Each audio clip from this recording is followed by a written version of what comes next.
If you believe this, this is actually more insane than it looks. The truth of the matter is there's only 3 ways that you end up in the Indy 500 as a driver. If there's any concern about waking up in the morning, you definitely don't need coffee when you've got something like this to drive.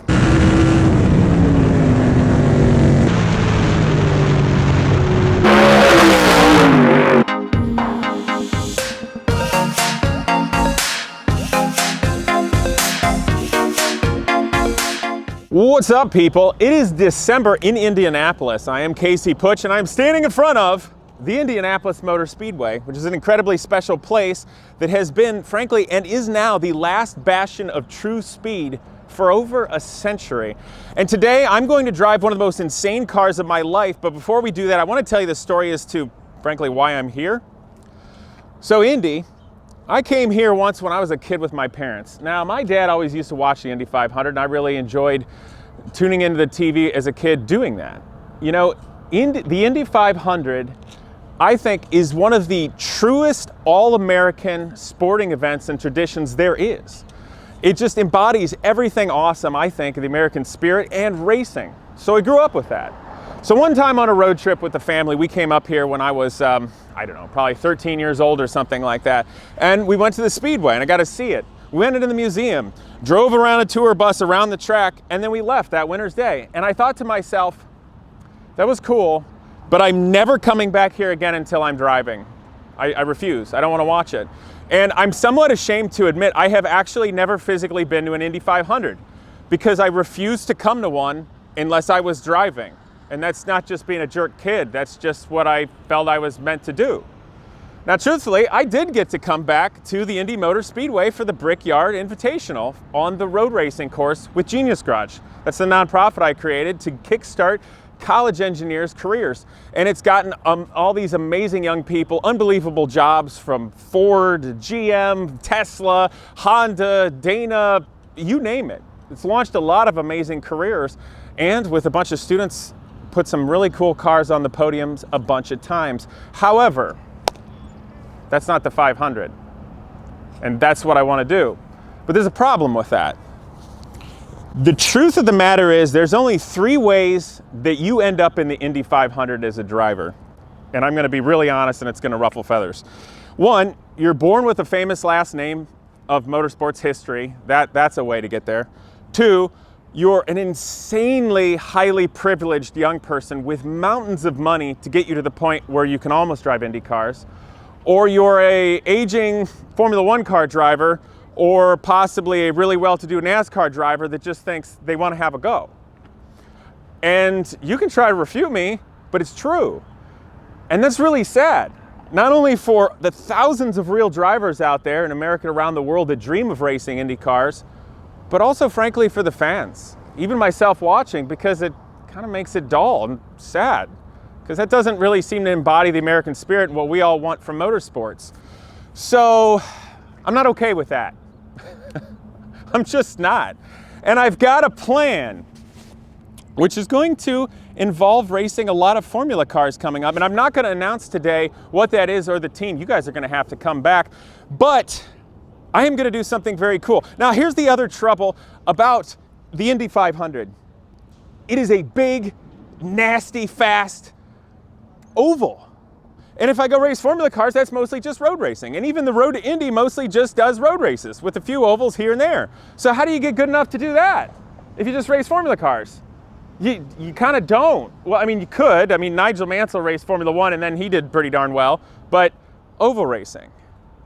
So today we're actually going to go old school, and I'm going to drive an 800 horsepower sprint car over at the Lucas Oil Raceway today at the 6.8 mile oval, asphalt oval. And I'll be honest, it's December. It's really cold out. I can see my breath.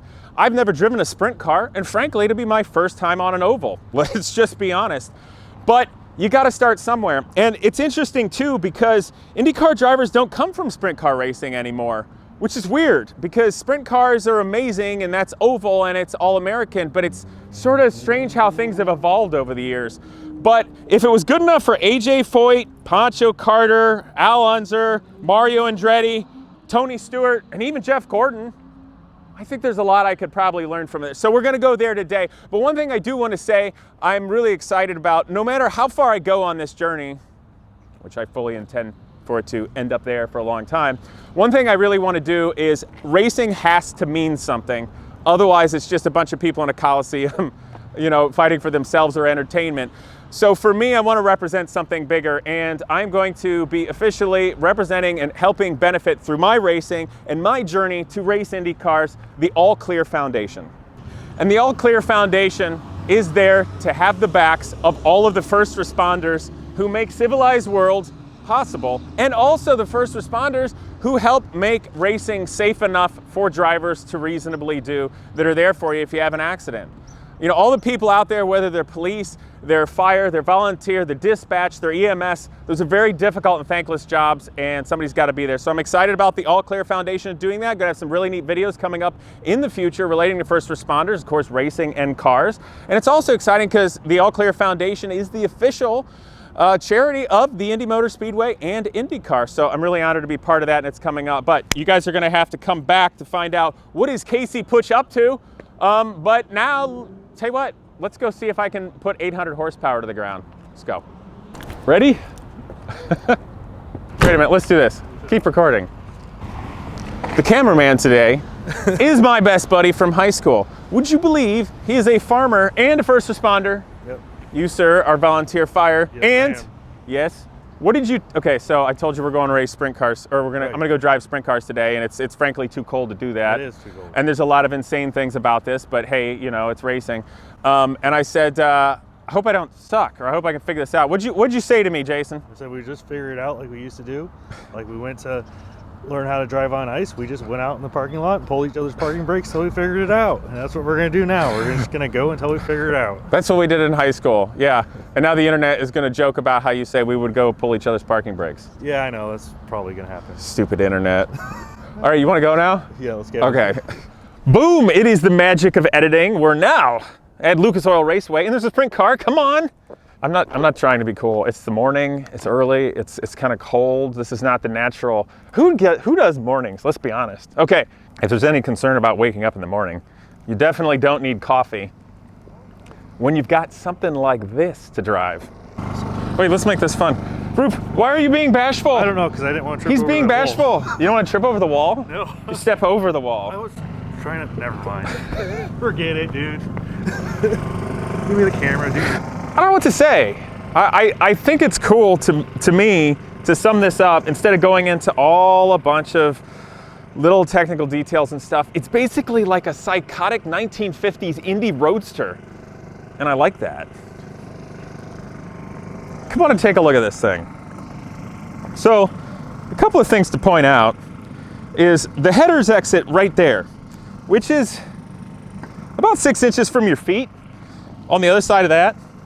And the seating position in comparison to a road racing car, come look carefully at this. I'll go to the other side. I'm kind of into this. It's sort of like you're sitting on a bar stool being hugged by a gorilla and driving it like an insane overpowered go-kart. And I also like that. I don't know why. There must be something wrong with me. It doesn't matter. It's going to be fun. But I'm just totally excited about this. You got a water temp gauge and you got an oil pressure gauge. That's it. No other BS. You don't need that. And it's going to be exciting. We're going to talk to Andy and the guys. His brother's going to go out and shake it down a bit today, make sure everything's right before I have a go. And frankly, this is my first time at Lucas Oil Raceway, formerly known as Indy Raceway Park. Come on, Roop. People are going to yell at me for being immature. I'm throwing marbles at my high school buddy. Come on, he's the cameraman. Come here. So I'm learning about this oval. It's the craziest line from being a road racer. It's different. Come here, come and take a look at this. So squat down a little bit and just look down this way. So there's a few things you can notice, and hopefully the sun doesn't screw this up too much for you. But we've got different sections of asphalt that you can see. There's a section here of asphalt with a strip and a seam. There's another one here, another one, and another one. So that's one way to tell about how you are. There's also effectively 3 lanes designated by painted stripes down here. We might have to walk down a little bit to check it out. But I was just walking the track a little bit to kind of get a feel for, one, the grip, and how things feel, get my bearings, and just the little undulations and all those things you need to telltale with hopefully how this goes once I hopefully get enough feel for what on earth it is that I'm doing here today. But one thing that's fascinating is, I don't know if you guys, hopefully you guys can see this, but when you look down here and it comes in, the banking comes down to approximately this seam and then gets substantially flatter down on the apron, which is a fascinating point to check out. And the other aspect is, which I just kind of learned, and hopefully we'll take a ride to show you guys in a street car. So it's an oval with effectively a constant radius, but the bank changes slightly. It rolls in and rolls out in different places, which also does an interesting aspect for the nature of the racing line. So you're coming in high, and then you turn in enough like this, and then you're back on the throttle enough that the car will start taking a set and carry back out sort of to the middle where it's setting again, and you're sort of getting it to rotate it to coming back down and then out when you're transitioning onto the throttle for the straightaways to be on and honking, which is really fascinating. It's all about the flow in the stick. And then the cars will change hugely on their weight balance throughout the course of a race, and depending on how your driving style, how you're racing, how you're using your tires up. So I'm excited. I'm excited because the thing about oval racing, which I don't think people get, and I didn't get as a young person, you know, those stupid jokes about, oh, it's just a bunch of left turns, you know, that kind of thing. In many ways, oval racing is a lot more intellectual than road racing. Road racing, you can kind of get in there and just be smart and clever and think you're all sophisticated in a boxing match and be ballsy and dive in. But with oval racing, it's all the subtleties. It's the flow. It's the driving with the seat of your pants. Feel it with your butt, Jason. Feel it with your butt. Yes. Was that smooth? Nope. That's the step on the Nerf bar and just go over. Yep.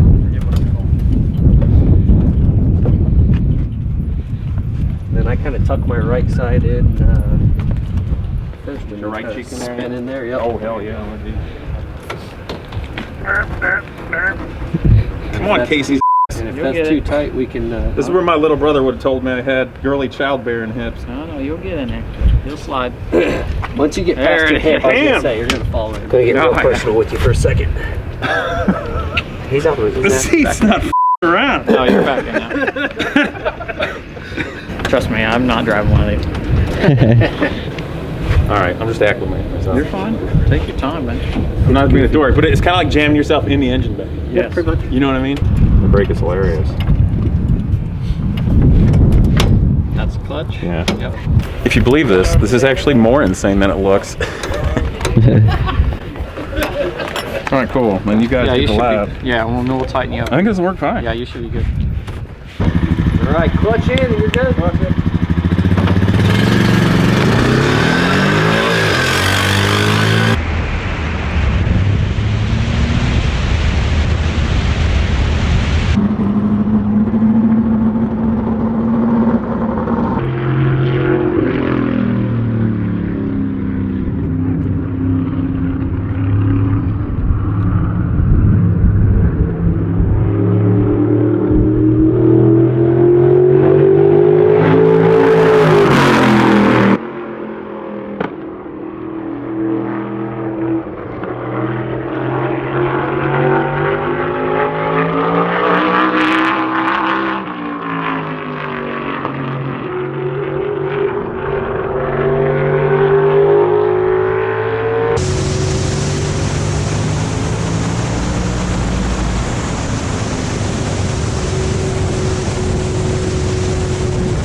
It feels good. I feel it. You know, on it enough. Make it feel like something. Just stay out long enough, and I'm like, all right. Yep. I'm gonna bring it in, regroup, breathe, talk. All right. Well. How'd it feel? You tell us. Yeah, you tell us. How'd that Well. feel? How'd the power feel? Yeah. What's that? How'd the power feel? All right. It feels perfectly matched. Yeah. Good. You know, felt like it had some temperature in it. You know, you could feel the brakes. I never had an issue with the nature of the crazy, weird stirrup things that I never imagined I would be using a brake like that. There's so many things that you think of before getting in that you question, and then once you're in there, everything. Oh, it makes total sense. Yeah. So you saw me when I got in. I'm like, what the hell is Yeah. this thing? You know, like, what? Your brain's not moving as much when you're out like it's moving. Right. There, looking at different areas. Right. All right, you guys, so that was my first time in the Silver Crown Sprint car, and it was awesome. I'll be honest, the first time I sat in this thing, I was like, what in the hell is this thing I'm in? It's like sitting in a bar stool where I'm jammed up in an engine bay with fuel and everything and weird controls, and the brake pedal's not a pedal, it's a stirrup, and the clutch is a handle, and it was crazy. But the second we got going, it was obvious that one, it's an awesome car and well matched to the track, and two, everything made sense. So got to have a little bit of fun and feel a little bit of speed. So that's it for today. There's a Formula car out here breaking itself in, so you guys got to come back for the next episode because I'm gonna start going a little faster. See you guys next time.